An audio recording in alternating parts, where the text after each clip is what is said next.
Hey guys, welcome back. I'm Mitch. Welcome back to the second channel. Today, I'm going to be revealing the top 5 secrets that men have that we don't want women to know. So number 1. So we worry way more than you could possibly fathom. Now, in true stereotypical fashion, women, they worry about men cheating and leaving. That's pretty normal, right? Well, for men, I can tell you it's completely different. So when our women are out, if they're driving or shopping or even out clubbing, we worry about the way more serious things. So we know that you are very beautiful women. We get that whenever you go out clubbing that men are going to try it on with you. We have no qualms whatsoever in your loyalty. The things that we worry about is if my wife's out driving or she's gone shopping on her own in the car, I worry that there's some lunatic driver that just wants to pick a fight with a woman. So I worry about, can she defend herself? I worry that when she's on a night out, I don't worry so much that she's going to go cheat. Like I said, we have no qualms with your loyalty to us. I'm worried that someone's going to spike your drink and leave you for dead by the river. That's what we're worried about. Now, I can tell you as well, as a dad, it goes 10 times worse. I have 3 daughters and a wife. So, whenever we go to bed at night, I always double lock the doors, right? And I'll tell you a story. My wife thinks it's hilarious. So, one night, it was about 5 months ago, when the kitten was alive before she got run over. So we went up to bed and it was about 1 o'clock in the morning, so everyone was sleeping, and all of a sudden we hear this crash, bang, smash. The house was getting wrecked, so automatically you think someone's broke into the house. And being a dad, I've got 3 daughters in the bedroom next to me and across the hallway. So as a dad, as a bloke, I'm a protector. It's in my blood, and it's not in my blood, it's in men's blood. If someone comes through your front door, you're going to rip their teeth out. I'll be honest with you. So what happened? Me and my wife jumped out of bed and she went to run out the door in front of me. So I grabbed her, pulled her back in because I thought, I need to protect you. And I'm still nervous talking about it now, believe it or not. So the first thing I done, I jumped out of bed. I'm on the other side over there and the door's there, right? So I dived out of bed, I ran over to the door, I opened the door, flew down the stairs. I must have hit 2 steps on the way down. I just straight down the stairs, right? And I kicked the living room door open. I twisted the handle, then kicked it open. I slammed on the lights and I'm standing there and I'm like, who's there? Who's there? Come on, come on. Because I got women in the house, I need to protect them. And this is a true story. My wife thinks it's hilarious. It's not. And as you come around the living room, you've got to go all the way round to the kitchen door. So what happened was I could still hear this smash, bang. We've got 2 cats in the kitchen, right? One was a kitten, one was a bigger kitten. And it didn't sound like cats were fighting or playing. It sounded like someone was being... It sounded like a drunk person had come into my house and was just ripping drawers out and smashing plates. So we stood there. I know my kids are safe, they're upstairs in the bedroom, there's no other way up there. So I've got my wife behind me, I think, okay, let's get them. So I stand back from the door and she's looking at me going, what are you going to do, what are you going to do?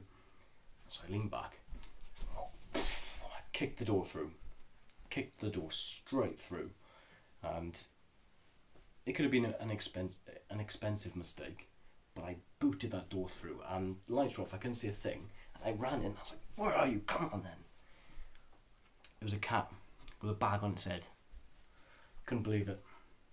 I thought someone had come in my house to kill me. Kitten had ran and found a plastic bag. Was running around again with a bloody bag on her head. So, yeah.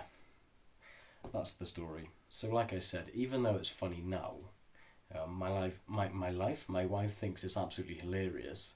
Every time I go up to bed, even before that, but even more so now, when we go up to bed and I've locked the doors, I am always on edge, even on a normal night, you know, like firework night. I'm always on edge, ready to run downstairs and sentence the next trespasser to death by pulling one tooth at a time. So number 2, if you want a present from us, please help us with hints. So when you have a birthday or Christmas or an anniversary coming up or whatever, you need a present, right? And some of you would like to tell us, I want this piece of jewellery. Brilliant, it saves us a job.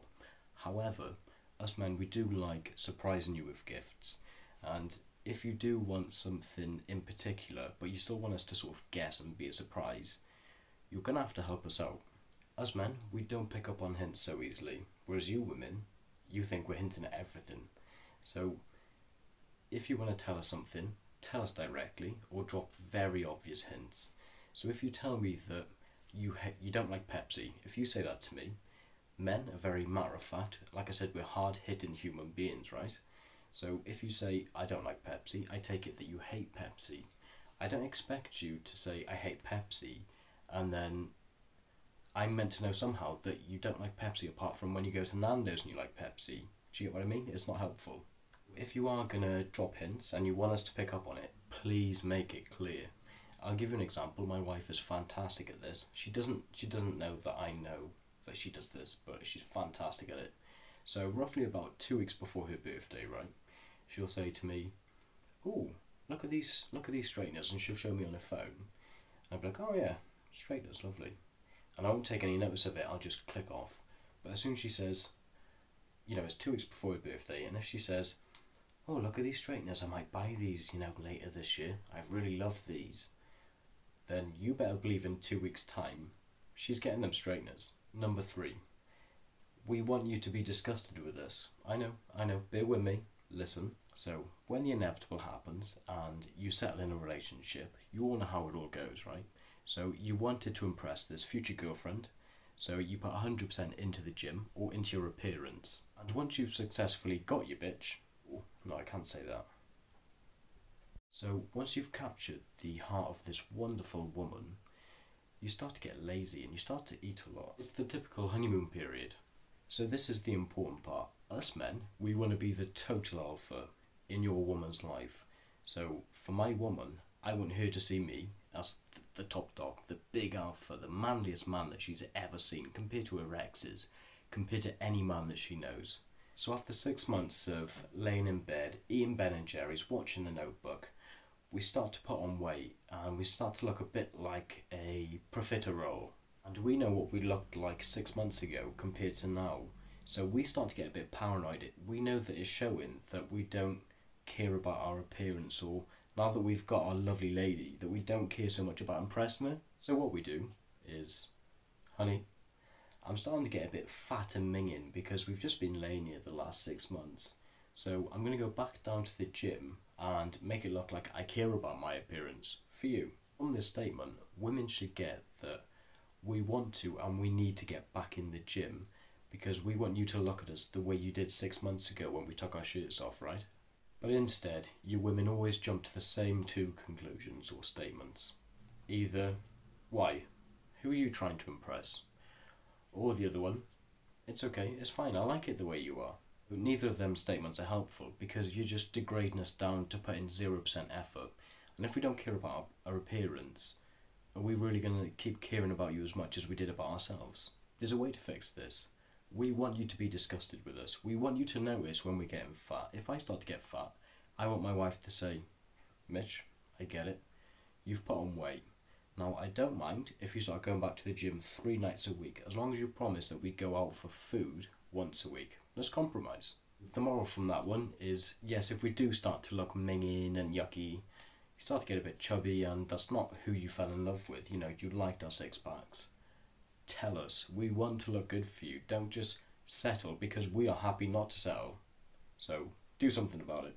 So number 4, we lie a lot. 99% of us blokes, we lie to everyone. We are so full of shit. If it's any consolation to you women who can't relate, the lies that we spew out of our dirty little mouths, they are just white lies, they're harmless lies. They do range from telling your missus, "Yes honey, I'm just going down the pub for that 1 pint," fully knowing it's the 17th of the month again and you've already arranged with Adam and Tom that you're taking the darts players out on a pub crawl. So no honey, I promise, that mini leather skirt that you've got on with the leopard print boob tube showing way too much, it definitely does not make you look like a slut. Fuck, she's definitely cheating on me tonight. What was that, honey? You'll be back by 12. Okay, no problem. Just make sure you wash Daniel off you by the time you get back, bitch. Oh shit, we might be recording a video. Probably cut that out. Number 5, finally, we are masters of manipulation. When it comes to a relationship, we're actually a lot smarter than you think.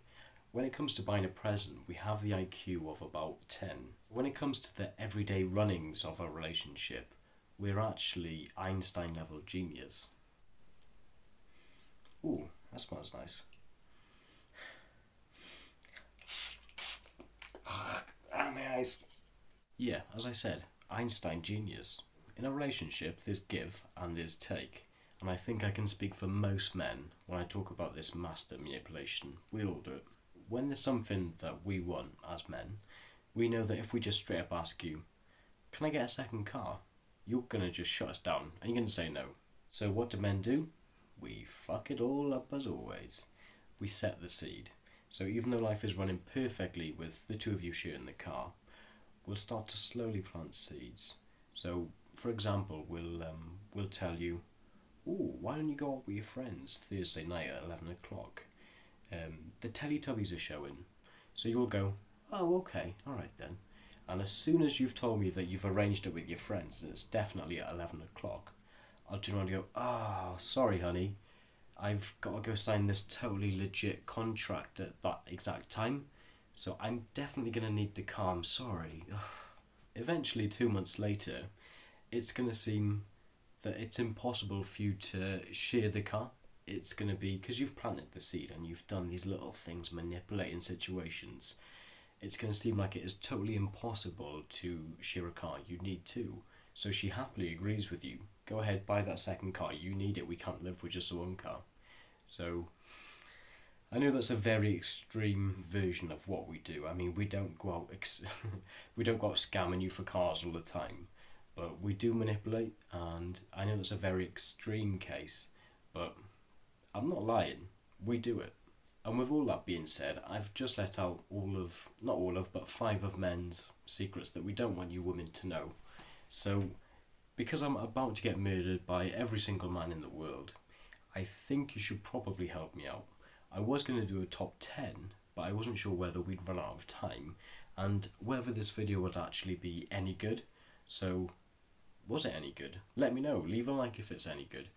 Leave a dislike if it's not very good. And if it is good, we can do another top 5.